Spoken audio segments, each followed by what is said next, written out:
Kung ikaw ay masaya, Tumawa ka. kung ikaw ay masaya, ako hindi.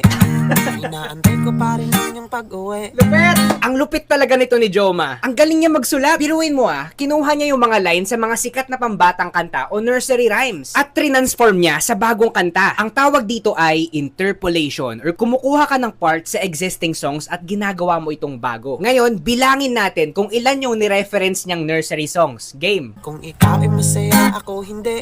That's one. Inaantay ko pa rin ang iyong pag-uwi. Pagpasensyahan mo na, pero mahal pa rin kita. Kung ikaw ay masaya, ako hindi. Magaan na ba ang iyong pakiramdam? Baka naman pwede mong ipagbigay alam. Aking parang bukid, mali ka na. Di ko kasi kaya na ako lang mag-isa. Ang aking 10 mga daliri ay gamit-gamit na. Sa aking panalangin na sana ay pwede pang muling mapasakin ang aking laram-laran sinta. Patawarin mo sa nagawa. Would you please row your boat, row your boat pabalik sa akin. Grabe. Row your boat pabalik sa akin. Kasi kung ikaw ay masaya, ako hindi. Inaantay ko pa rin ang iyong pag-uwi. Pagpasensyahan mo na, pero mahal pa rin kita. Kung ikaw ay masaya, ako hindi.